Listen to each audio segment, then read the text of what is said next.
Welcome to lines math. So நான் எப்போவுமே வீடியோவில் சொல்லுவேன், டவுட்ஸ் இருந்தால் சொல்லுங்கன்னு. ஸோ அது ஒருத்தவங்க என்கிட்ட டவுட்னு ஒன்று கேட்டிருக்காங்க கமெண்ட் செக்ஷனில். ஸோ அவங்க நேம் வந்து மிஸ் ஷாலினி. ஸோ அந்த டவுட்டை வந்து நான் கிளியர் பண்ண போகிறேன். இது வந்து கொஞ்சம் பெரிய சம் தான், பட் ஈஸியாக அண்டர்ஸ்டாண்ட் ஆகும். வாங்க வீடியோக்குள்ளே போகலாம். எப்போவுமே நமக்கு கொஸ்டின் கொஞ்சம் கிரிட்டிக்கலாக இருந்ததுன்னா அந்த கொஸ்டினை வந்து ஒரு 2 to 3 டைம்ஸ் நம்ம ரீட் பண்ணணும். So there is 60% increase in an amount in 6 years at simple interest அப்படின்னு சொல்லி ஒரு ஃபுல் ஸ்டாப் வச்சுருக்காங்க. அதுக்கப்புறமா என்ன கொடுத்துருக்காங்கன்னா, then the compound interest of ₹12,000 after 3 years at same rate. So நம்ம ஒரு சிம்பிள் இன்ட்ரெஸ்ட்டோ ஒரு காம்பவுண்ட் இன்ட்ரெஸ்ட்டோ கண்டுபிடிக்கணும்னா நமக்கு என்னென்னலாம் தேவைன்னு பார்க்கணும். ஸோ இவங்க கேட்டிருக்கிறது கடைசியாக அவங்ககிட்ட கேட்டிருக்கிறது வந்து காம்பவுண்ட் இன்ட்ரெஸ்ட் தான். ஸோ காம்பவுண்ட் இன்ட்ரெஸ்ட்டோட ஃபார்முலா அவங்க கேட்டிருக்கிறது காம்பவுண்ட் இன்ட்ரெஸ்ட் தான். ஸோ காம்பவுண்ட் இன்ட்ரெஸ்ட்டில் ஒரு ஃபார்முலா இருக்குது. காம்பவுண்ட் இன்ட்ரெஸ்ட்டில் வர அமௌண்ட்டோட வேல்யூ எப்படி இருக்குன்னா, P into 1 plus R by 100 the whole power n. இதுதான் ஃபார்முலா. நம்மக்கிட்ட கேட்டிருக்கிறது காம்பவுண்ட் இன்ட்ரெஸ்ட் தான். அதை நம்ம லாஸ்ட்டில் பார்த்துக்கலாம். என்கிட்ட பிரின்சிபல் அமௌண்ட் 12,000 இருக்குது, n வந்து 3 இயர்ஸ்னு இருக்குது. ஸோ R தான் மிஸ்ஸிங். என்னோடய R தான் நான் இப்போ வந்து ஃபஸ்ட்டு செட் ஆஃப் கொஸ்டின்லேருந்து நான் R தேட போகிறேன். ஏன்னா என்கிட்ட அட் த சேம் ரேட்னு கொடுத்துருக்காங்க. ஸோ இந்த சிம்பிள் இன்ட்ரெஸ்ட் ஃபஸ்ட்டு பார்ட்டில் இருக்கிற ரேட்டு தான் வந்து இந்த செகண்ட் பார்ட்டில் யூஸ் பண்ணியிருக்கோம் அப்படின்னு சொல்லிட்டு இன்டெரக்டாக சொல்லியிருக்காங்க. ஸோ இந்த பார்ட் இதுக்கப்புறம் எனக்கு தேவையில்லை. முதல்ல நான் என்னோட ஒர்க் வந்து இதில் இருக்க ரேட், இந்த ஃபஸ்ட்டு பார்ட்டில் இருக்க ரேட்டை கண்டுபிடிக்கிறது தான் என்னோடய வேலை. ஸோ ஃபஸ்ட்டு பாருங்கள், there is 60% increase in an amount in 6 years at simple interest. நல்லா பார்த்துக்கோங்க. ஸோ சிம்பிள் இன்ட்ரெஸ்ட்டோட ஃபார்முலா வந்து PNR by 100. PNR by 100 சரியா? ஸோ ஒரு அமௌண்ட் கிடைக்குது. ஸோ நம்மளோட அமௌண்ட் எப்படி இருக்கும்னா, பிரின்சிபல் அமௌண்ட்னா நம்ம முதல்ல போடுற வேல்யூ சரியா? நம்ம முதல்ல போடுற வேல்யூ அதோட 60% இன்க்ரீஸ் இன் அன் அமௌண்ட். ஓகேவா?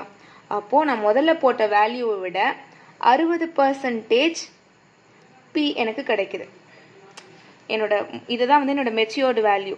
என்னோட மெச்சூர்டு வேல்யூ எப்படி இருக்குது அப்படின்னு பார்த்தீங்கன்னா, என் கையில் கிடைக்கிற வேல்யூ எப்படி இருக்குன்னா வந்து, ஒரு சிம்பிள் இன்ட்ரெஸ்ட் மூலயமா நான் Pன்றது நான் ஒரு அமௌண்ட் போட்டிருக்கேன். அந்த அமௌண்ட் கூட சேர்த்து 60% இன்க்ரீஸ் இன் அமௌண்ட். அப்போது 60% எனக்கு இன்னும் அதிகமாக கிடைக்குது. இது வந்து நமக்கு கிடைச்சிருக்கிற ஒரு லைன் தான் சரியா? ஸோ இதை நான் எப்படி எழுதலாம் அப்படின்னு பார்த்தீங்கன்னா, A is equal to P plus 60% நம்ம எப்படி எழுதலாம்? 60 by 100 into P அப்படின்னு நம்ம எழுதலாம் சரியா? இதோட அப்படியே ஸ்டாப் பண்ணிக்கோங்க. நெக்ஸ்ட்டு ஒரு ஜென்ரல் ரூல்னு ஒன்று இருக்குல்ல, சிம்பிள் இன்ட்ரெஸ்ட்டுக்கும் அமௌண்ட்டுக்கும் என்ன ரிலேஷன் அப்படின்னு ஒன்று இருக்குது கரெக்டாக? ஜென்ரல் ரூல் அப்படின்னு நம்ம பார்த்துக்கிட்டோன்னா, அமௌண்ட் வந்து எப்படி இருக்கும்னா, amount is equal to simple interest plus principal amount. இது ஒரு பார்ட். ஸோ இது வந்து ஜென்ரலாக பிஎன்ஆருக்குள்ளது. இது வந்து எனக்கு இந்த கொஸ்டினில் எனக்கு கிடைச்ச ஒரு ஃபார்ம், இந்த ஃபார்ம். ஸோ நான் என்ன பண்ண போகிறேன்னா, இந்த ஃபார்மை கொண்டு வந்து இதில் நான் சப்ஸ்டியூட் பண்ண போகிறேன் சரியா? இந்த ஏக்கு பதில் இந்த அமௌண்ட் வந்து எனக்கு தெரியாது, அமௌண்ட் எனக்கு தேவையும் கிடையாது. ரெண்டுத்துலேயுமே அமௌண்ட் முதிர்வு தொகை அப்படின்னு ஒன்று இருக்குது. ஜென்ரலாக முதிர்வு தொகைனா எப்படி இருக்கும்? இன்ட்ரெஸ்ட், சிம்பிள் இன்ட்ரெஸ்ட்டோட நம்ம கொடுத்த வேல்யூவோடு சேர்த்து வரும், அதுதான் ஜென்ரல். ஆனால் இங்கே இவங்க கொஸ்டின் என்ன கொடுத்துருக்காங்கன்னா, அந்த அமௌண்ட்டோட 60% ஆஃப் தட் அமௌண்ட் வந்திருக்குன்னு சொல்லியிருக்காங்க. இது ரெண்டுமே வந்து சேம் அமௌண்ட்டை தான் குறிக்குது.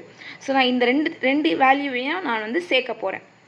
சேர்த்துட்டு நான் அதோட ரேட்டை தான் நான் இப்போ கண்டுபிடிக்க போகிறேன். ஸோ இதுவும் ஒரு அமௌண்ட், இதுவும் ஒரு அமௌண்ட், ரெண்டுத்தையும் நான் சேர்க்குறேன். அமௌண்ட்டும் சேம் தானே? So simple interest plus P, அதாவது simple interest plus P equal to P plus 60P by 100 சரியா? இப்படி வந்திருக்கு சரியா? இப்போது நான் என்ன பண்ண போகிறேன்னா, சிம்பிள் இன்ட்ரெஸ்ட்னு இருக்கா, இந்த சிம்பிள் இன்ட்ரெஸ்ட்டை வந்து எனக்கு PNR by 100 தான் சிம்பிள் இன்ட்ரெஸ்ட்னு எனக்கு தெரியுமா? ஸோ அதனால் அதை நான் இது பண்ண போகிறேன். P NR by 100 plus P equal to P plus 60P by 100. இதுவரையும் இந்த டவுட்டும் கிடையாது. ஸோ இந்த ரெண்டுத்துலேயும் இருக்க ரைட் ஹேண்ட் சைடில் இருக்கிறது போட்டிருக்கேன். ஏன்னா ரெண்டுமே அமௌண்ட்டு ஒரே அமௌண்ட்டை தான் குறிக்குது. ஸோ இப்போ நான் என்ன பண்ண போகிறேன்னா, எல்லாத்துலேயும் பின்னு காமனாக இருக்கா, எனக்கு அவன் எவ்வளோ இனிஷியலாக அமௌண்ட் போட்டானே நமக்கு தெரியாது. ஸோ நான் எல்லாத்துலேயும் P காமனாக வெளியே எடுக்கிறேன். இப்படி எடுத்ததுக்கப்புறம் இங்கே என்ன இருக்குன்னா, எனக்கு என்ன அவங்க கொடுத்துருக்காங்க கொஸ்டின்லேயே என்ன கொடுத்துருக்காங்க, சிம்பிள் இன்ட்ரெஸ்ட்டில் 6 இயர்ஸ் தான் அப்படின்னு அவங்க கொடுத்துருக்காங்க. ஸோ நான் அந்த இங்கே இருக்கிற n வேல்யூக்கு பதில் 6R அப்படி வச்சுக்கிறேன். 6R by 100 plus 1 equal to இங்கே இருக்கிற Pயும் நான் வெளியே எடுத்துக்கிறேன். அப்போது 1 plus 60 by 100 வரும். ஓகேவா? இப்போ நல்லா பாருங்கள், இங்கேயும் P இருக்குது, இங்கேயும் P இருக்குது. இந்த P இங்கே டிவிஷனில் வந்ததுன்னா ரெண்டுமே கேன்சல் ஆகிடும், ரெண்டுமே மல்டிப்ளிகேஷன் இருக்குது. ஸோ நான் என்ன பண்ண போகிறேன், இந்த 2 Pயும் கேன்சல் பண்ணிக்கிறேன். இப்போ பாருங்கள், இப்போ 6R by 100 plus 1 plus 60 by 100ன்னு இருக்குது. ஸோ இங்கே ரெண்டு இடத்துலையுமே +1 இருக்குது. நான் அந்த 2 +1ஐயும் நான் கேன்சல் பண்ணிக்கிறேன். இப்போ எனக்கு ஃபைனலாக என்ன வருதுன்னா 6R by 100 equal to 60 by 100 அப்படின்னு வருது. ஸோ இங்கே இது எல்லாத்தையும் கேன்சல் பண்ணிக்கிறேன். இப்போ எனக்கு ஆரோட வேல்யூ தான் வேணும். So R is equal to 60 divided by 6. ஏன்னா இங்கே இருக்கிற 6 நெக்ஸ்ட் சைடில் இருந்துன்னா டிவிஷனில் ஆகிடும். ஸோ R வந்து 10. ஸோ என்னோடய ரேட் வந்து இந்த சிம்பிள் இந்த ஃபர்ஸ்ட் கொஸ்டினை நான் கண்டுபிடிக்க வேண்டியது இது ரேட்டு தான். கரெக்டாக என்னோடய ரேட் எனக்கு என்ன கிடச்சிருக்குன்னா 10% அப்படின்னு கிடச்சிருக்கு. ஸோ என்னோடய ரேட் வந்து 10%. இப்போ அவ்வளோதான், நமக்கு இப்போ சிம்பிளாக முடிஞ்சிடும். இப்போ என்ன கேட்டிருக்காங்க இவங்க இப்போ இந்த காம்பவுண்ட் இன்ட்ரெஸ்ட் ஃபார்முலாவை யூஸ் பண்ணிவிட்டு எல்லாத்தையும் சப்ஸ்டியூட் பண்ணி ஆன்சரை கண்டுபிடிக்கணும். அவ்வளோதான். ஸோ எனக்கு CI தெரியும். compound interest is equal to compound interestல வர amount is equal to P into 1 plus R by 100 the whole power n. அவங்க கொஸ்டினில் என்ன கொடுத்துருந்தாங்க, காம்பவுண்ட் இன்ட்ரெஸ்ட்க்கு பிரின்சிபல் வேல்யூ வந்து 12,000 கொடுத்துருந்தாங்க. 1 ப்ளஸ் ஆரோட வேல்யூ நம்ம தான் 10ன்னு கண்டுபிடிச்சோம். So 10 by 100. அது மட்டும் இல்லாமல் அதில் இயர்ஸ் வந்து 3 years அப்படின்னு கொடுத்துருந்தாங்க அந்த காம்பவுண்ட் இன்ட்ரெஸ்ட்டுக்கு. ஸோ இப்போ இது எல்லாத்தையும் நான் சால்வ் பண்ண போகிறேன். இது வந்து அமௌண்ட் தான், சிஐயில் வர அமௌண்ட். ஸோ இப்போது 12,000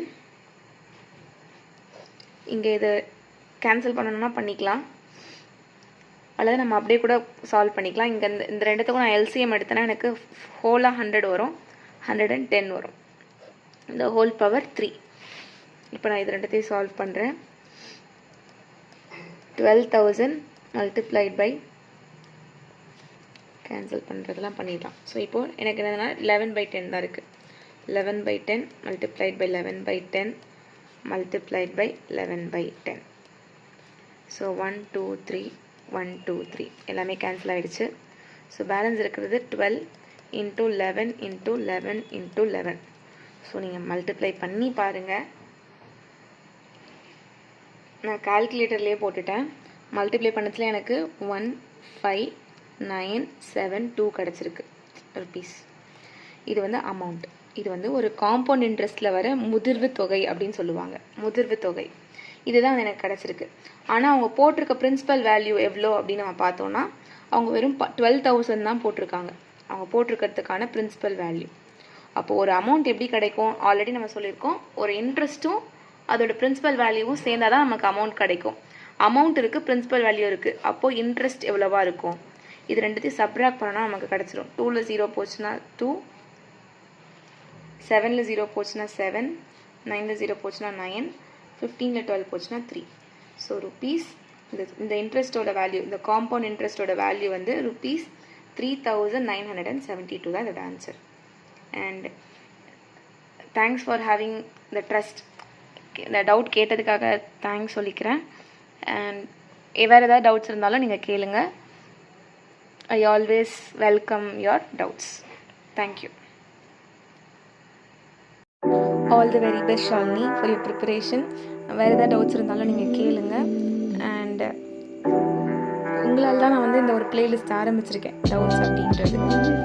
ஹோப் உங்களோட டவுட் சால்வ் ஆயிடுச்சுன்னு நினைக்கிறேன். அண்ட் தேங்க்ஸ் ஃபார் வாட்சிங்.